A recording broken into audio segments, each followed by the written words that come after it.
Okay, let's finish with The Clay That Woke. The last installment we finished on page 98. And I chose this point specifically because this is where the style of one of the author's voices in the text shifts very firmly into speaking to you directly about running the game. Earlier on, there's a feeling of simply teaching the game, and that was interspersed with rare moments of, more of a friendly sense of camaraderie of someone who's run the game a little bit and is offering their advice. But as we move through to the end of the book, that tone about teaching the game and this new element of explaining the game as the person who wrote it comes to the fore. And that shift happens in around this section. So page 98, remember they asked us directly, what do you make of this thing that I just showed you? Right? Getting you thinking about it. And this will continue. There will be some instructions like things that you can do with tokens, and we'll talk about that in a minute. And then that will be followed by fiction, where we're ostensibly to figure out how that represents what we just heard. And then there'll be some advice.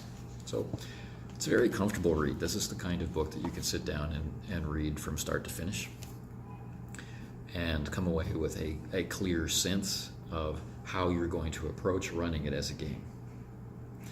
It's perhaps a little harder for a player to pick up this book and know exactly what to do with it. So this is one of those games I feel, as we see modeled in actual play online, where the person who owns the game has read the game and is intending to run the game will teach the game. And that could take around 30 minutes, which is a reasonable investment of time. If this is going to be for a one-shot and you're only going to play for 2 hours, that will have an effect. If you're going to play for 4 hours, it seems like a fair investment of time. It's not like there's a lot of in-depth character creation that you need to get into. The game makes all of that stuff really quite easy. Character is primarily about discovering oneself, which is a direct model of what the game is getting at. So that's, that's all good, but that's something to be aware of. I don't know, speaking personally, if I would want to do a session where we introduce the game, choose the characters, and then talk briefly about the setting, and then come back for a second session to actually play. I don't know if I would want to do it that way. The game lends itself to long-form play, meeting together time and again as these characters grow until there's this sense that they have caused significant change in the setting. And then everybody around the table would ostensibly have that feeling that we had reached the end, that the campaign was over. I like that form of structure. I'm not sure how long people will actually play it. I'm not sure. I don't really get a sense of how long a campaign would be. Is it possible that it would just keep going and going and going? It's interesting. Anyway, on page 98, we have this very direct, what do you think about this? Start thinking about it as the person who's going to run the game. Then there's more fiction. And it's becoming this ongoing story where there's this villainous, kind of villainous character in the background. And there's a whole lot of other social ugliness revealed by this character. And this is our tour through the setting. This is the way that we're taking in the setting. We're taking in the setting the way that the people who live in it take it in, mainly by stories, some of which are fiction, some of which are legend, some of which are the recounting of tales that happened to the person. So it's quite interesting. And that fiction takes us to page 105. Our fiction section takes us through to page 105, and then we get some pretty direct statements about tokens. And this is just, again, one paragraph at the bottom of page 105, right here. And it's talking about the name tokens, right? And it introduces this concept of regard. And I've been coming back to this again and again and again whenever I think about the last video in this series. This concept of regard for two name tokens. A player character Minotaur can ensure the success of a game master character. Now, when you think about what the game is about, the game reaches its conclusion basically if you can transform the society that you're in. How was it exactly expressed? Enter a new age of greatness or not. Right? We play until it's clear whether society will enter a new age of greatness or not. So when you consider this use of the name token, I mean, you can use them to acquire rare artifacts or useful items. You can use them to improve your stature, your status, and you start out at a pretty miserable status, so that's very appealing. But at the same time, we're supposed to be resisting some of these ambitions. So learning to have regard for these other characters out there, these characters who might have far higher status than you, that might represent the things to which you aspire. You're able to, by your support, your tacit support, guarantee their success. What does that mean? What does that say about who you are? It's fascinating. And that's all it says about it. I enjoy that a lot. It's past time to look specifically at the tokens. Now, I'm not expecting that you can see these very clearly, but I feel that if at this point you're interested enough to be following this video series, then it's likely worth it to you to get the Clay That Woke and follow along yourself. So what we see here down the left-hand side is the Courage token, the Mind token, the Name token, and the Silence token. And the last two on that side are the Gift token and Life token. Now, the Gift and Life are different from Courage, Mind, Name, and Silence in application and number, the things that you'll be doing with them. In the middle, another difference, the Game Master tokens, the Note token, and the Skull token. Then finally, down the right-hand side, we have the tokens used for the voices in the jungle, the Red, Bright, and Still tokens. So these are what the tokens are, but what do they do? Before we get into that, let's take a look at where they come from. And a part of that is the character sheet. And the character sheet is a description of what differentiates these four different types or archetypes of Minotaur character. We have the leader, the philosopher, the advocate, and the soldier. And how these tokens specifically interact with those archetypes is presented on the character sheet. And then there is a second page which details the outlook and the original starting set of tokens for those characters. And what these character sheets show you is how many of these things you get and how they will refresh in connection with what your character does. And for character creation, this is it. You have the name of the archetype. You're a leader, you're a philosopher, you're a soldier, or an advocate. You have lists of actions which will refresh these tokens, which will demonstrate what this archetype is not only expected to do, but is by its nature compelled to do. You don't need a name. Your character will have to earn a name in play.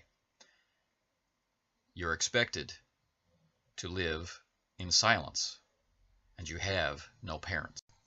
At the same time, through this framework of character, which you will ostensibly fill with aspects of your own personality, your own reactions, your own attitudes, the game master will be working to directly influence responses to fill or break that silence, to make your Minotaur character, who is very much a shell or just a loose framework of ideas, into something worthy of a name. So in other words, these tokens, which are the very representation of character in the game, reinforce character, and by their distribution in the character sheet and the Krater of Lots, will shape the choices that you make in conjunction with the parts of you that leak out in the game, the honest reactions to the very specifically targeted, very human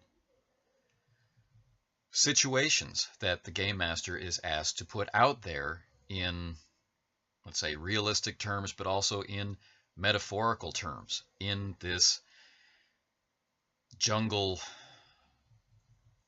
buried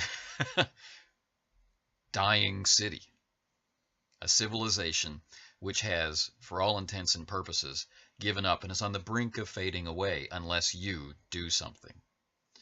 And doing something is governed by the Krater of Lots. And this, as we mentioned earlier, is an oracle, meaning tokens will be placed in the crater, they'll be drawn from the crater, and based on the tokens that are drawn out in whatever number, a matching function will be performed.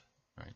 If you draw this many of this type of token, and that is the greatest match represented on this very simple, and this is the complete menu, on this very simple menu, then from this point you'll be asked to roleplay. Not lay out or script an outcome, but instead roleplay with the understanding of this very basic prescription for the scene, such as you will be dramatically successful, or your character will die, a compromise will be reached, or you will be humiliated and your stature lessened. The game gives very, very specific instruction that these are not guidelines for players to approach like writers in a writer's room, scripting out or preparing the scene. Instead, this is the internal understanding of what comes next in the roleplay, and we need to find it through the portrayal of our characters. And if anything, I suppose it is this aspect which causes fear, which causes concern. Will I be able to run this game? How will I be able to run this game? That's it? Really? We just draw tokens and then are expected to role play like in some sort of improvisational theater? Is that really what this game is? How can I do that? That sort of reaction, I believe, is both expected by the author and normal, perhaps sane, if you're coming at this game from a different point of view. But when it comes right down to it, this, some fiction, some very pointed advice, and some very specific insight is the clay that woke. The question that remains to us is, how does this very unusual approach to play inspire immersion? And is it, as might be claimed by the text, immersion in character? As a step toward answering that question, let's go back to this view. Tokens reinforce character and shape choices. Well, how. And again, I'm not really expecting that you'll be able to read this on the screen, but let's take a look at just the courage token. For the leader, the courage token says, I refresh to 3 courage tokens when we see me learn, again, the value or greatness of, or see me be impressed by my herd. So then next to that, we see the statement, I have a herd. So the character must learn the value of the herd, or the greatness of the herd, or gain new insight from that herd in order to refresh their courage tokens. I think that's really interesting, especially when we compare to the philosopher. I will refresh to 2 courage tokens when we see me having a conversation with a leader minotaur about a civic issue. So you can see already the reinforcement of the archetype. What does the advocate require? I refresh to 3 courage tokens when we see me help another minotaur's effort to avoid breaking silence. And finally, the soldier. I refresh to 4 courage tokens when we see me commit to not using violence in addressing a specific upcoming situation. This not only tells us about the soldier, it also tells us about the civilization's understanding of what courage actually means. And from these threads, we weave our clay that woke. So how does this relate to immersion in character, or immersion in anything? Well, often when thinking about immersion, one of the things that we need to address is the game and the group's ability to remove distraction. Things which mire us in the real world rather than the fictional world. The things which separate us from the shared imagination which is being sparked by decisions in gameplay. So how do we immerse in a fictional world which is existing independently, collectively, and spontaneously in a different number of heads around the table, when the only vehicle for sharing that information is communication? We see all kinds of different behavior in roleplay, checking character sheets, rolling dice, consulting holy texts. But how does the clay that woke approach it? Well, as we've shown, there is a stripping away of a lot of that material. We have a number of tokens, and those tokens are really everything that is on the character sheet, with their suggestion of what you need to get more of them, and simple early goals like earning a name, not breaking silence. Things like an understanding that whatever it is that your Minotaur is here to do, that seeking greatness in the society, or seeking the small dying embers that can be fanned into greatness or be mourned for passing on into ash. This is all you're asked to portray. Everything else is you, your reaction, that you are allowing to shine in that moment. The Game Master is putting you in situations which are ultimately jobs which are probably beneath the status of any of the human non-player characters, Game Master characters in the setting. Things that nobody else wants to do, but that you will undertake and you will try to use as a means to discover who your character is. But in the context of the game, this is the character trying to find themselves, find a name, be named by others. And so there's a little bit of a parallel going on there. And while sometimes the game's terms work at odds with this, these terms remind us of the real world, the process of playing the character is simply, this is who I am. These are the things that I need to do. And the experience of communicating that is all role play, not talk about the character, but expressions of dialogue and action, meaning the input that the others at the table are getting are actions which have been defined by the character of the Minotaur. The archetypes, the thing that tell us this initial spark of character, they are simple frameworks, easy to see at a glance, not distracting, easy to memorize, drawn from the tokens, which themselves are easy to embed in your memory. And so, in play, many of these things can easily drift away. And what is left? Now, will this be immersive? Will this be immersive in a one-shot, in a noisy convention hall? Will this be immersive in a familiar living room where you've played with the same friends for years and years and years? Much of that can only be answered by you and your group. But if one of the barriers to immersion is distraction, then the Clay That Woke has done pretty much everything you can do to remove the distractions caused by gameplay itself. Meaning, the rest is in your hands.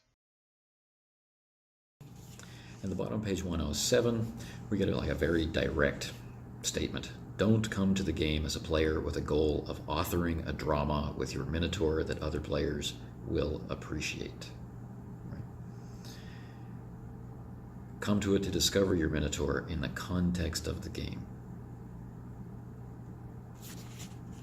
And this next bit of advice is telling.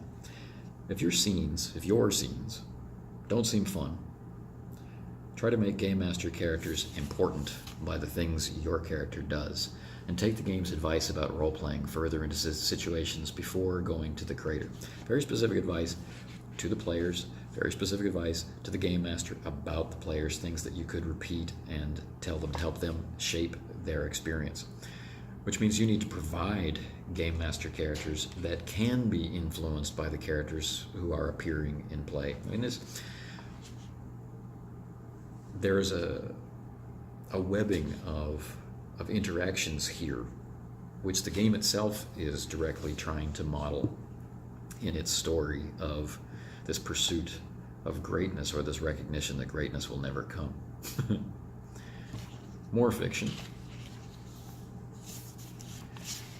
And then we get to the real recognition here on page 112 that you're going to run this game, right? By now your head is spinning with all you've read about the world of the Minotaurs, right? How could I possibly game master this game? Then he says, well, stop that.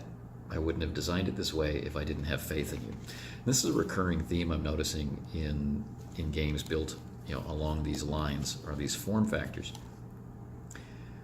This notion of trust, I, the designer, trust you with this to go and have fun, or I trust you to understand what it was I was trying to communicate and make something of it with your group, and that sort of thing. And I think this is this question of the faith that the designer has in the play group. I think this is something that needs to be explored more than just that surface level. It's like, I'm empowered in an old school Renaissance sort of way to make rulings over, or in the absence of rules. I feel there's more to it than that, right? This is the spark. This is the inspiration, and from this you are trusted to make something, right? Oftentimes when I hear people talk about games, I feel like they've been inspired by a cover.